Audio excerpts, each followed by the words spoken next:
एक सिंपल सा इंटरव्यू एक मशहूर डॉक्टर का आखिरी दिन बन जाता है। डॉक्टर का या फोन मिसिंग बॉडी के छोटे छोटे टुकड़े, माँ बेटी की एक ऐसी कहानी जिसे पूरा महाराष्ट्र दहल उठा। अगर आप भी इस घटना को देखोगे तो आपके भी रोंगटे खड़े हो जाएंगे कि जो डॉक्टर कभी मरीजों को बचाया करता था, आज वही इस घटना का शिकार इतनी बेरहमी से हो गया। तो बने रहिएगा कहानी के लास्ट तक। कहानी बहुत ही रोमांचक, बहुत ही भावनात्मक है, इसलिए वीडियो को बिना स्किप के लास्ट तक जरूर देखिएगा। तो आइए बिना देरी के वीडियो को स्टार्ट करते हैं। नमस्कार दोस्तों, मेरा नाम है आदेश कुमार, आप देख रहे हैं आदेश इन्वेस्टिगेशन। दोस्तों, दरअसल ये सच्ची घटना पुणे की है। पुणे में रहने वाला एक बहुत ही ज़्यादा जाना माना मशहूर डॉक्टर जिसका नाम दीपक महाजन होता है। दोस्तों, वह बहुत ही ज़्यादा मरीजों से लगाव रखा करता था, सभी को अच्छे से ट्रीटमेंट दिया करता था, ऐसे ही उसका जीवन व्यतीत होता है। फिर दोस्तों, उस डॉक्टर के फ़ोन में एक कॉल आती है एक चैरिटेबल ट्रस्ट से।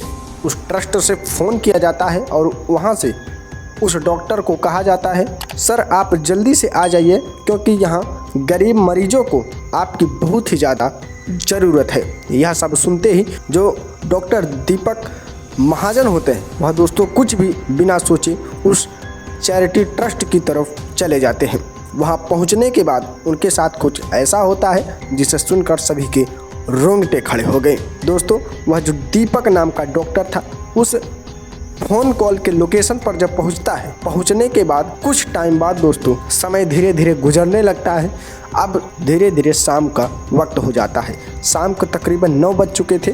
9 बजे का टाइम जब उसके माता पिता अपने बेटे को अभी तक घर वापस नहीं लौटते देखते हैं तो उसे एक कॉल करते हैं, लेकिन कॉल भी उसका स्विच ऑफ बताता है। यह सब देखकर जो उसके माता पिता थे बहुत ही ज़्यादा घबरा जाते हैं और घबराहट भरी आवाज़ में अपने बेटे के पास बार बार कॉल किए जा रहे थे, लेकिन कॉल बार बार वही रिपीट कर रहा था कि फ़ोन अभी स्विच ऑफ है। यह सब देखकर उसके माता पिता घबरा जाते हैं। रात भर तो इंतज़ार कर लेते हैं, सोचते हैं हो सकता है किसी ज़रूरी काम में जुटे हों।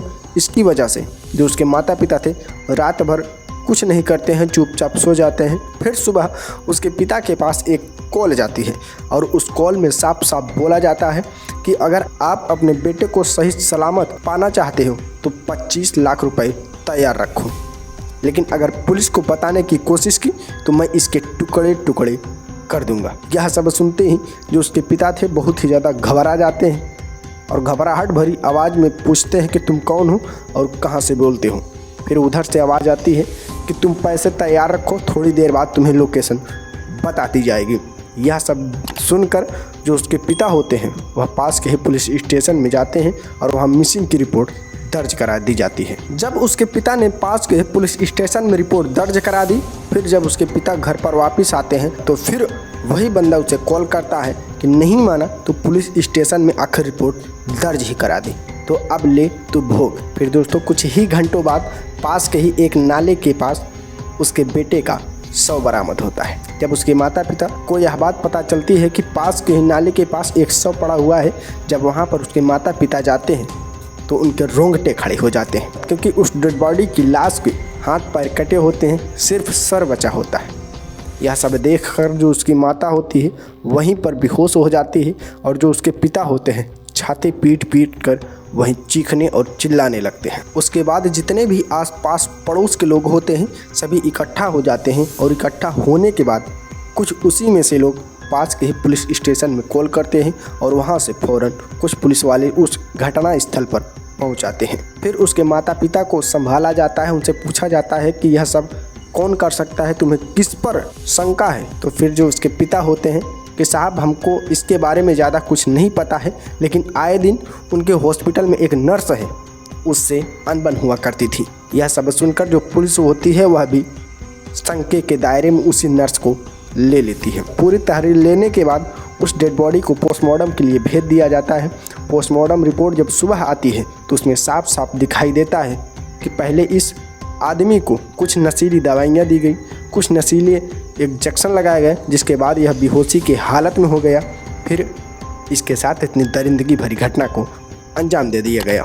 फिर जो पुलिस वाले होते हैं उसी नर्स के घर पर पहुंचते हैं तो वहां पर वह नर्स और उसकी माता होती है। नर्स का नाम दीप्ति और माता का नाम लीना होता है। वह दोनों वहीं पर अपने घर पर बैठे हुए थे। जब पुलिस को देखते हैं तो मानो उसके पैरों तले जमीन खिसक जाती है। वह थरथराने लगती है और डरे डरे भाव से पूछती है कि सर आखिर बात क्या है। फिर जो पुलिस होती है उन्हें कहती है कि तुमसे कुछ पूछताछ करनी है, इसलिए तुम पुलिस स्टेशन चलो।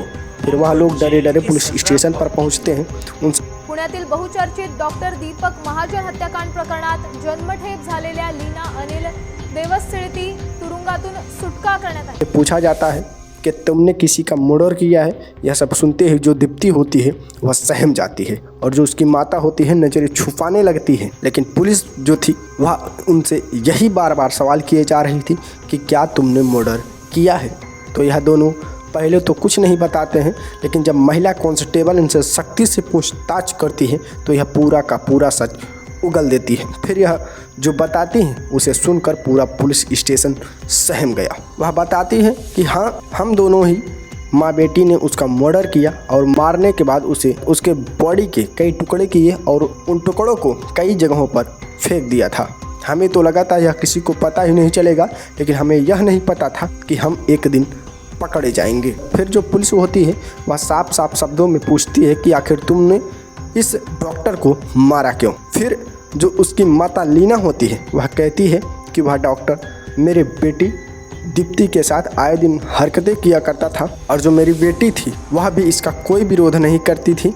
लेकिन एक दिन जो डॉक्टर होता है मेरी बेटी के साथ इस डॉक्टर ने बहुत ही ज़्यादा हैवानियत भरी घटना को अंजाम दिया। उसे ना जाने कितनी तरह तरह की बातें कही। यह सब सुनकर मेरी जो बेटी दीप्ति होती है वह बौखला जाती है, जिसके बाद इन्हें इस डॉक्टर को हम दोनों माँ बेटी ने फ़ोन करके बुलाया और फ़ोन करके बुलाने के बाद इसे कुछ नाश्ते के लिए दिया था और उसी नाश्ते में एक नशीली दवाई मिला दी थी। अब जब इसे नशा हुआ और यह वहीं पर बेहोश हो गया तो इसके बॉडी के हम दोनों ने छोटे छोटे टुकड़े किए और उन टुकड़ों को थोड़े थोड़े करके वहाँ से बाहर निकालकर फेंक दिए। अब दोस्तों पुलिस इनकी गवाही पर पूरी रिपोर्ट दर्ज करती है। इन दोनों को कोर्ट में पेश किया जाता है तो कोर्ट से इन दोनों को जेल हो जाती है।